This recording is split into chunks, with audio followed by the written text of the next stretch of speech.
Quels sont les points communs des gens qui sont en bonne santé et qui vieillissent en bonne santé à un âge très avancé? Quand je dis un âge très avancé, c'est au-dessus de 90 ans ou 100 ans. Quels sont leurs secrets?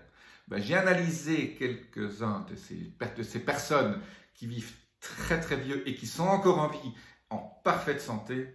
Je vous le donne tout de suite en mille. Je suis Jean-Marie Buterlin, je suis expert en rajeunissement et longévité et j'aide ma communauté à ajouter de la vie à leurs années et des années à leur vie.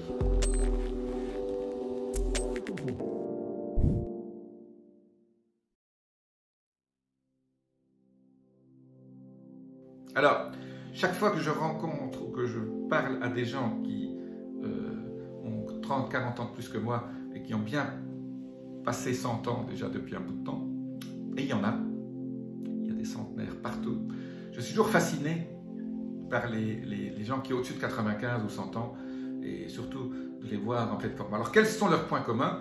Même sans leur poser beaucoup de questions, le premier point commun, c'est qu'ils sont sveltes.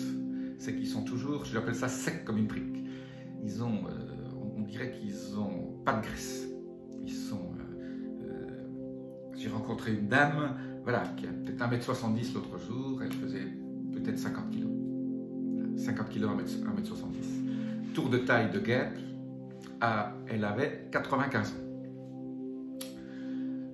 Ce qui est extraordinaire, c'est que on voit très rarement des obèses au-dessus de 80 ans.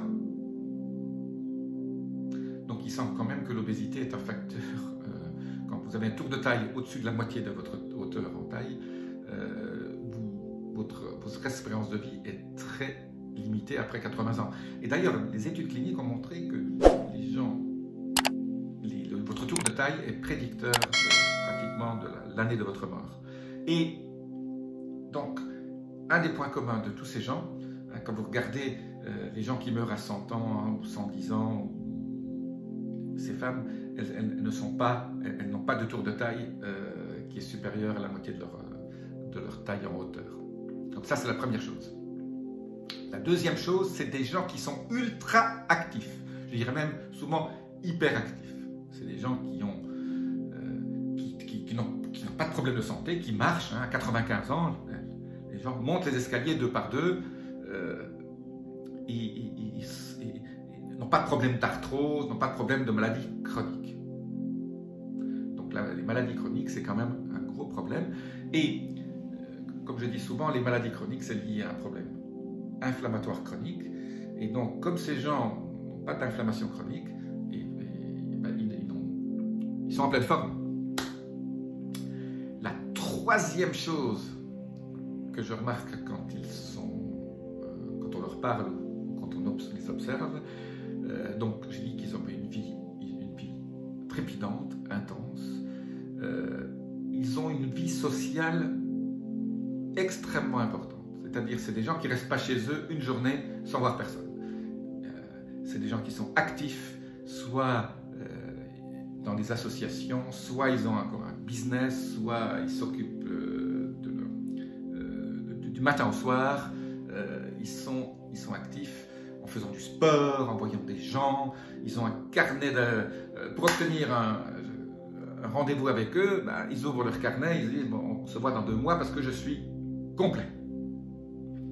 Ça, c'est extraordinaire. Donc, c'est des gens qui, au niveau de leur esprit, au niveau de la façon dont ils sont occupés, sont extrêmement actifs. La quatrième chose, c'est quand vous les voyez manger, ils mangent relativement peu. Ils ne se goinfrent pas et ils ont un bon équilibre entre les protéines. Et c'est vrai que quand on vieillit, il faut manger un tout petit peu plus de protéines que quand on est plus jeune. Et ils mangent des bonnes protéines. Et je n'ai jamais vu un vegan ou des gens qui sont dogmatiques au niveau de leur alimentation vivre au-dessus de 100 ans. Tous ces gens mangent un peu de tout, une alimentation très variée, mais extrêmement saine. Ils sont fascinés par le bio, ils sont fascinés par la qualité de ce qu'ils mangent. Ils ont une espèce d'obsession pour savoir d'où vient le steak qu'ils sont en train de manger. Et quand ils vont au restaurant, ils connaissent le chef, ils ne mangent pas n'importe quoi. Relativement peu. Et souvent, très rarement, ces gens mangent du sucre ou des choses sucrées. Ils mangent du pain. Mais une alimentation extrêmement saine. Une autre qualité que je vois souvent, c'est que c'est des gens qui font un sport.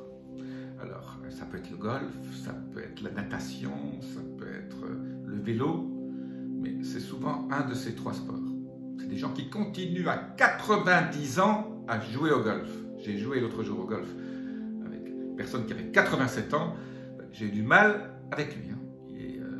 Il marchait, on n'avait pas de charrette, 87 ans en pleine forme. Voilà. Donc, quelque part, le sport est super important. Je dis toujours, moi, je me suis mis il y a quelque temps au vélo électrique. Je n'étais pas un très grand fan, jamais un très grand fan de vélo. J'ai découvert le vélo électrique. Ben, voilà, je fais maintenant des trails dans la montagne, comme les trails VTT avec le vélo électrique.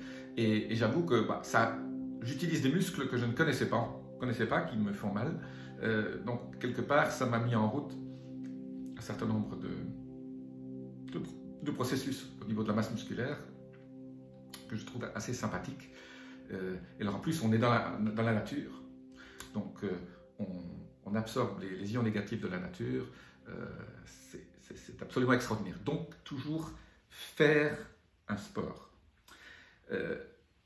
Une caractéristique aussi de ces gens, c'est qu'ils voyagent. C'est très, très, très bizarre. Tous les gens que je connais et que j'ai interviewés, avec qui j'ai discuté ou que j'ai observé, même après 80 ans ou 90 ans, ils continuent à se déplacer, à voyager. Bon, pas toujours très loin, mais voilà, ils se déplacent, ils vont chez leurs enfants, chez leurs petits-enfants, ils voyagent, ils organisent des voyages, des trekking dans la montagne. Voilà, ils ont un certain nombre de projets toujours au niveau de changer d'endroit par rapport où ils vivent. Ils ne sont pas sclérosés dans un seul endroit.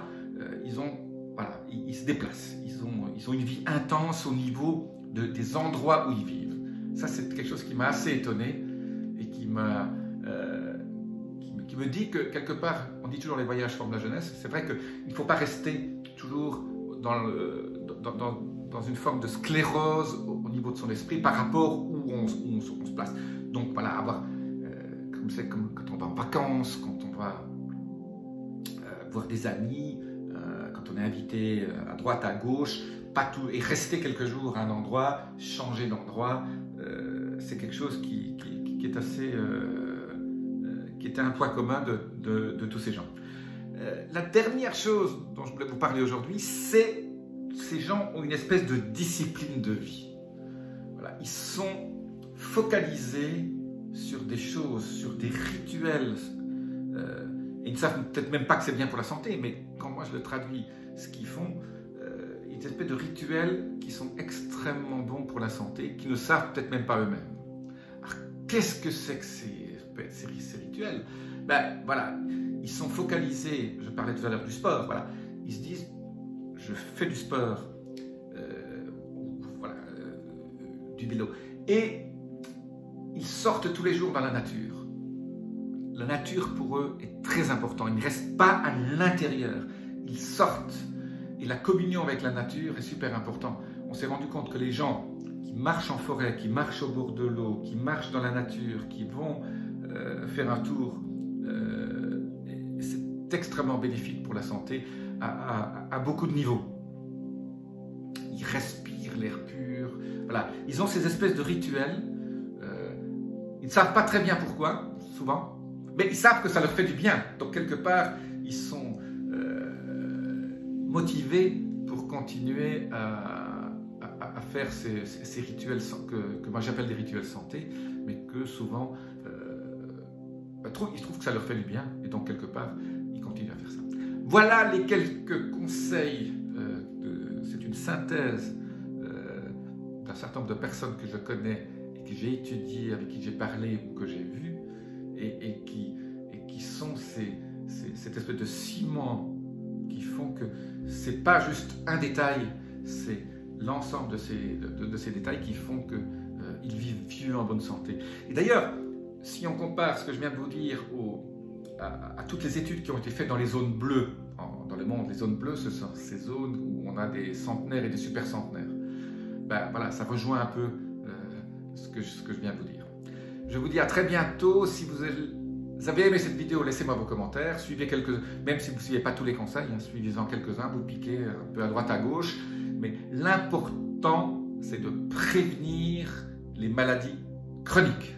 Parce que c'est ça les maladies chroniques, je le vois autour de moi tout le temps, les amis qui commencent à rentrer dans les maladies chroniques, même à 60 ans déjà. Et voilà. Après, si vous ne soignez pas, si vous n'arrivez pas à prévenir ces maladies, et surtout si vous ne les soignez pas, vous n'aurez pas une vie intense après 60 ans, sans maladie, avec cette courbe du niveau de santé par rapport à la longévité qui est un carré. Voilà. Les Américains appellent ça squaring the curve, rendre cette courbe carrée, cette courbe qui est comme ça, ronde, on la pousse et on la rend carrée, c'est-à-dire qu'on a un niveau de santé très important jusqu'à ce que la mort vienne nous prendre. Je vous dis à très bientôt pour une autre vidéo. Namasté.